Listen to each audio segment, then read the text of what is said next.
Okay, welcome to this month's Brown Bag. Today we'll be reviewing patch 388, which is targeted for release tomorrow. Before I begin, I'm going to ask the TMO if they'd like to add any comments before I get started. Yeah, good afternoon, good morning, everybody. Glad to have a good turnout here. Looks like we're getting close to 200 folks online, so that's good to see. The release notes, and I'll take that back. The slides being covered today are in the available in the KM portal, so if you want to go take a look at them there, they are, and I'll throw the link to that in the chat here. Or maybe I can't. Trying to chat and it won't let me press send. Anyway, hopefully you all have access and know where the KM portal is at for construction management, and the RMS page. The TMO email that's been sent recently has that link, and the slides are there. And then later today, we will get out an email with the patch 388 release notes and the slides from today's presentation attached to our user DLL. So look for that a little later today, and welcome to the training. And I'll turn it back over to the team to get started. Thanks. Okay, so to get started, like I said, we'll be reviewing patch 388 and reviewed where all of the documentation related to this can be found. Please feel free to use the Q&A section in this Webex to ask any questions you may have. We do have some RMS Support Center folks on standby to address those. Okay, so here are the topics we will be covering. We will be looking at the document package, dredging, some report updates and fixes, finances, and then weather delays. And finally, at the end, we'll open the floor up for any questions or discussion that may need to occur. So first up, we'll begin with the document package.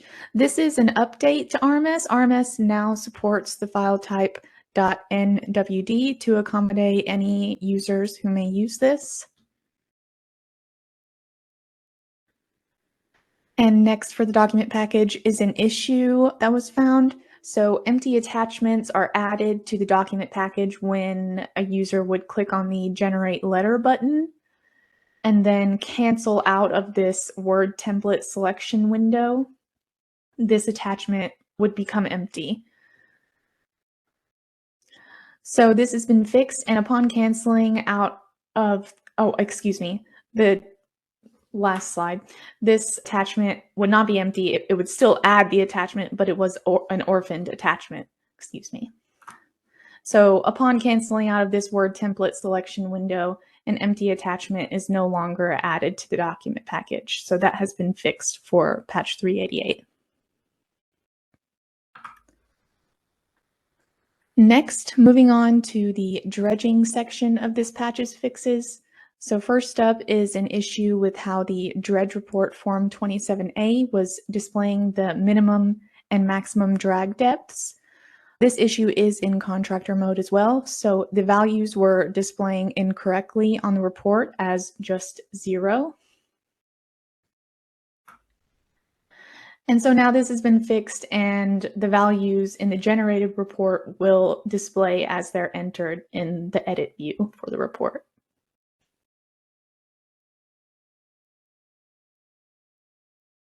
Okay, next is another issue that was occurring with the Form 27A. So these fields here were also displaying on the report inaccurately. And so this has been fixed, and the values entered here in the edit view for the report now display correctly in the generated report.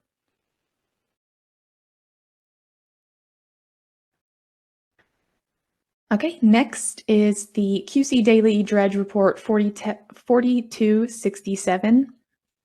Previously, there was no default signature position for the QC representative and superintendent, and so these have been added, and the signatures now display correctly in the report.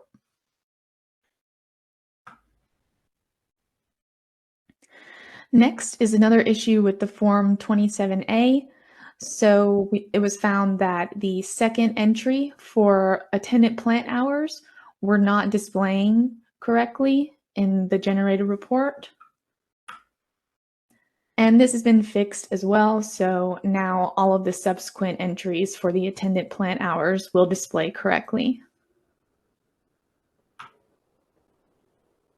Next for dredging, this issue occurred when adding a dredge sidecaster load and entering the unformatted start time here.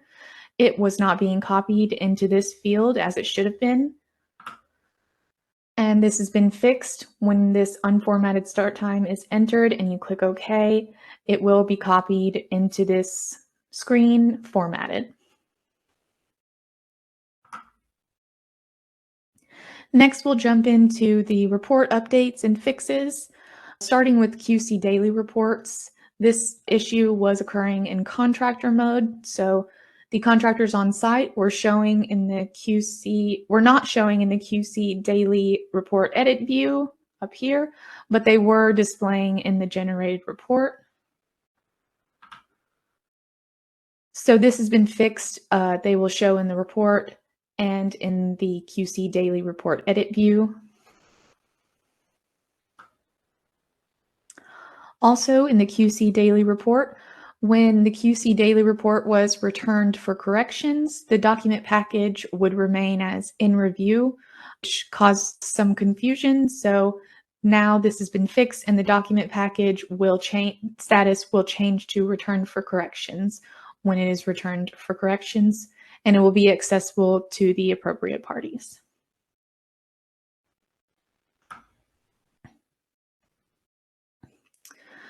So this issue is fairly complex. There's a couple of parts to it. So when the government would concur with a QC requirement by checking this concur box, the QC date for that QC requirement would be changed to the date of concurrence. Also, when the government would check the concur checkbox for that QC requirement, it would disappear from the QC daily report in contractor mode.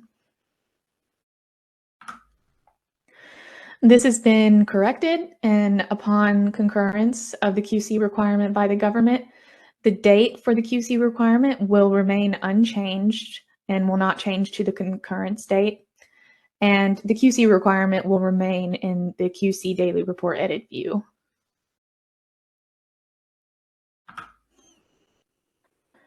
Next up, we will look at the QA daily report. So this issue here was occurring when canceling out of QA multi-sign. When a user would cancel out of this, the attachments in the document package for the QA daily reports would become empty, and this window would show when trying to select that. And so this has been fixed. The report is no longer removed from the document package upon canceling out of the QC multi-sign. Next, for QA daily reports, the contract file screen would indicate a PCF status of accepted in PCF, but the daily report screen would show a seemingly different status that caused some confusion as PCF ready. And so this has been updated in RMS, so the contract file screen will match the status in the QA daily report screen.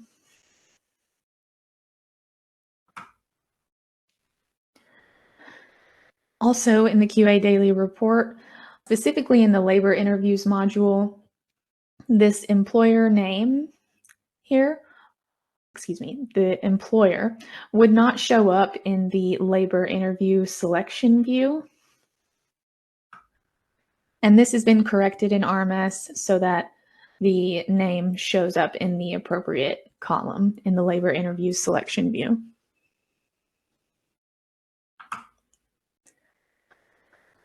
Here we had an issue with the copy narratives from previous report function in the QA daily report. So upon deletion of a QA daily report, the narratives for that report should no longer be available to select in the narrative lookup for the copy narratives from previous report option. So now narratives from deleted reports are no longer part of the selection in the narrative lookup window.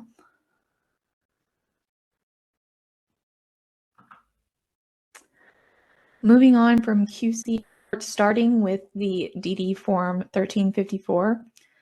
So a minor issue in this report, the transferred by signature and title blocks were reversed on the generated report. And this has been fixed so that the title and signature are no longer reversed.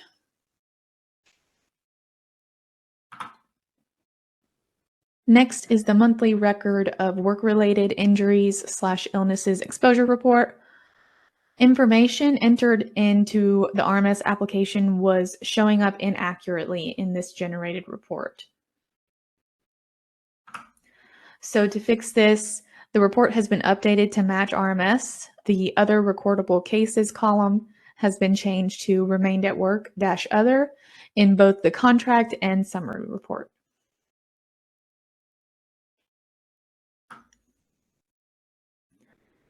Now we'll look at the transmittals in review summary report. In some cases, the due dates on this report did not match what was displayed in the RMS transmittal log. And so this has been corrected, and the summary report now displays the correct dates from the corresponding contract.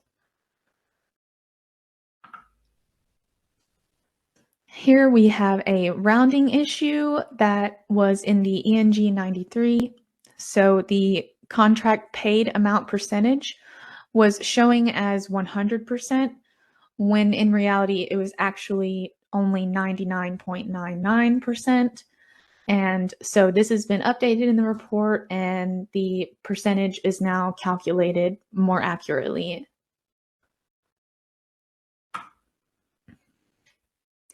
So for the next few slides, we'll look at fixes made to the ENG 4025 report. So here, the approving name and title were not generating in the report. And as you can see here, this has been fixed and will be correct in patch 388. Next, for the 4025 is an error that would appear when attempting to sign a 4025 transmittal by clicking on the Create and Digitally Sign 4025 button and selecting the Include Digital Signature Title checkbox. This error here would appear and block the signature.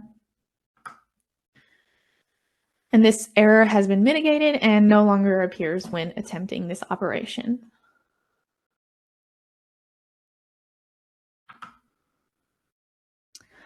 Finally, for the ENG 4025, there was an issue with how the USACE action codes, or the QA codes selected for submittals, were displaying in the report.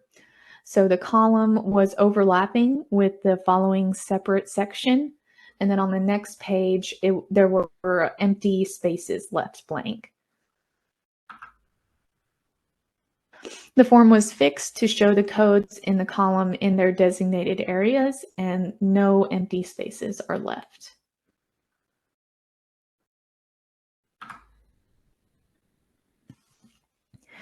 So next is a fix to the submittal register report, the ENG 4288. Overdue reports were not populating correctly here.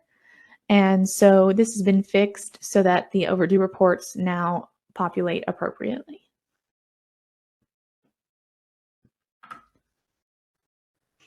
And finally, for report updates, we will end on the RFI from contract reports. So when opening an RFI from the contract reports module, the RFI would incorrectly show that response was not completed by the government, even though that was untrue. So this has been fixed, and now when opening the RFI from contract reports, it will show the government response correctly.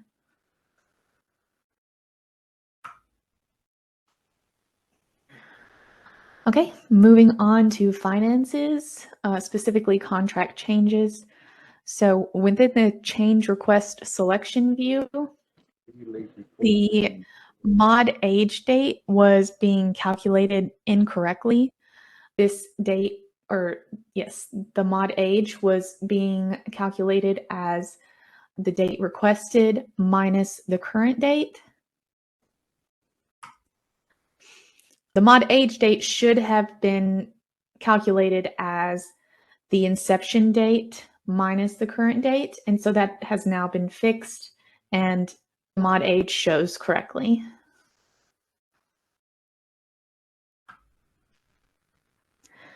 And lastly, the weather delays. So 2 issues here.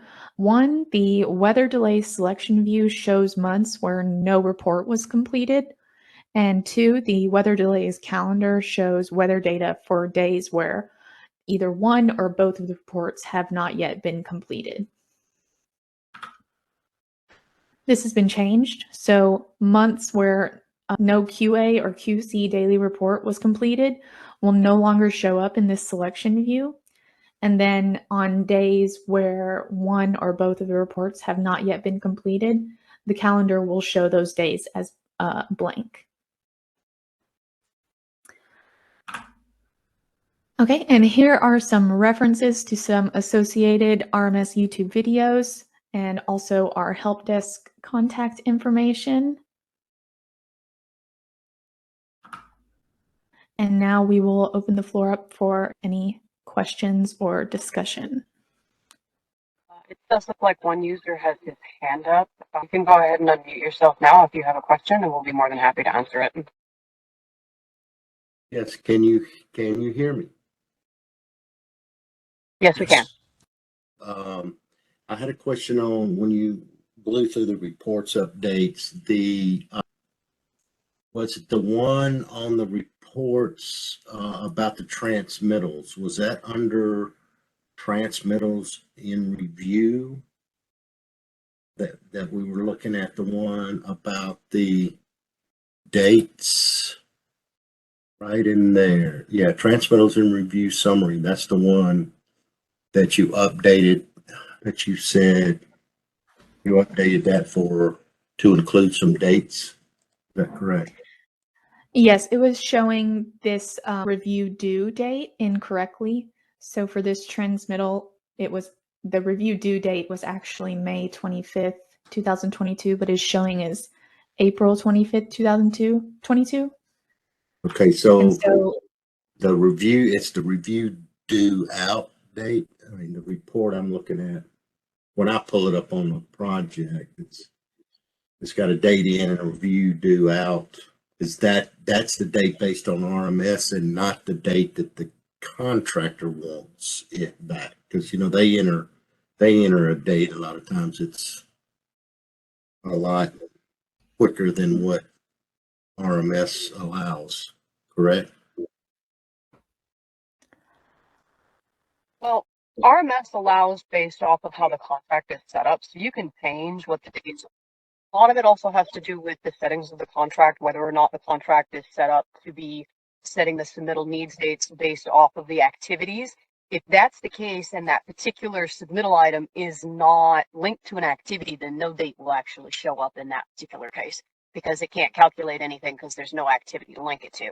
If it's manually done, then yeah, they can sit there and you guys can set up how many days after it's received by y'all that the review date is due, and it will be calculated that way. Does that answer your question? Yes, thank you. Mm-hmm. All right, looks like we have another one. Are there any changes in contractor mode in this patch? Acceptance sometimes slow. I don't know off at the top of my head. Did we make any changes in contractor mode for this patch coming up?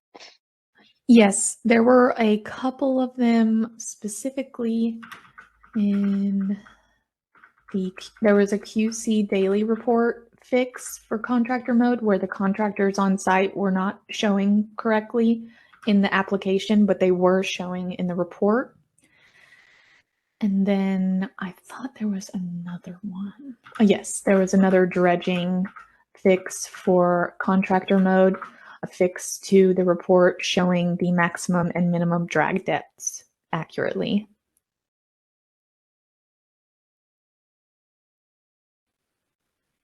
Those are the ones we've covered for this brown bag. I'm unsure about any further ones. I don't remember. Understandable. Hopefully that answers your question, except for I see acceptance is sometimes slow. Let me know if you need more clarification on that. So now, can we now add a submittal requirement not included in the pre-populated list? By the submittal requirements, are you talking about in the submittal register edit view where you're editing a specific submittal item, or are you talking about in yes, okay, so in the submittal item, can we now add submittal requirement not included in the pre-populated list? Which field is that? Hang on, let me pull that up really fast because I don't have that memorized off the top of my head. Submittal register, yes it does. So I'm going to share my screen really fast so that way we can make sure we're looking at the right one. Give me just a second. All right, y'all should be able to see RMS right now, correct? Yes. Perfect.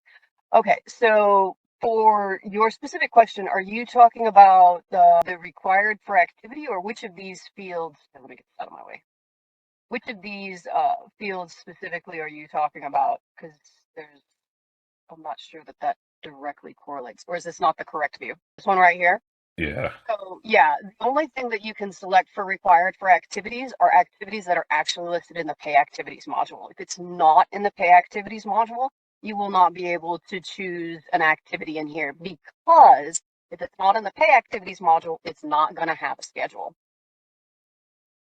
So the CLINs and the deliverables, the CLINs, you can link it to the CLIN. So the only way it's going to be linked to a CLIN is if it's linked to an activity, which is going to be an indirect link, because you're linking it to an activity which is linked to the CLIN itself. That's a little bit different. You just have to have that on the activity. So I've seen contracts that will have activities listed under for submittal items, so that way they can have scheduled dates for those items inside of the submittal register and have those dates on there. I don't know if that's going to work for your contract or your district, but you'll need to check with your district's policy to see if that's something that you'll do. It does make the schedule extremely big, but if they're using an SDF file, that makes it a little bit easier because it's all in the SDF file. They can update it pretty quickly that way. But again, it has to be in the pay activities in order for it to show up there. Let me see, did we miss any other questions? All right, so yeah, I do see another one in here. When one, apply the QA code and sign 4025 for submittals, can it be set to sign the first page by default? No, the setting on that is set for the specific location where it is supposed to be signed, because it's applying the QA code and it's signing in the location of the signature position of the actual form itself. Okay, let me see if we missed any other questions. You should be able to see the KM portal link inside of the QA at this point that I was talking about at the beginning of the presentation, so you should be able to get that. That's okay. There's no problem with having more. Is there any way we can have the contractor to fill the exposure hours without going through the QA daily mode? The contractor does not fill out the exposure hours in QA daily. Now, they have to fill out information inside of the QC daily report in order to get those hours to populate inside of the report automatically. However, if they don't fill it out inside the QC daily report, there is the option for them to go into the actual exposure hour report and manually enter that information. I think we've got anything. Okay, if there are any other questions, feel free to ask them now. You can also pop them in the chat. We'll take a look at that. If not, we'll sit here for just a couple more seconds, see if anybody has anything, and then turn it back over to the TMO for any closing comments if they've got it. So another question, will we put the Q&A on the KM portal as frequently asked questions? Usually what will end up happening is we record these sessions and then we do post them on our YouTube channel.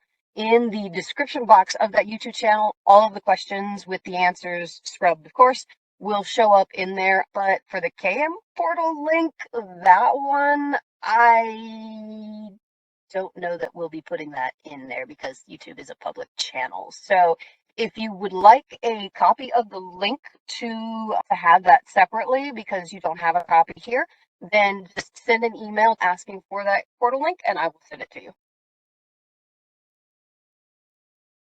Just want to remind everybody the KM portal link is in the signature block of all the TMO emails that come out. So if you don't know where that link is, look for either what was presented in the chat here or when the release notes come out here later today, that link will be there. And then the KM portal is really your one-stop shop because there's a link there to the RMS public website, the RMS YouTube website, you know, the release notes, any relevant brown bag or webinars that we've done for RMS in the past few months or recently.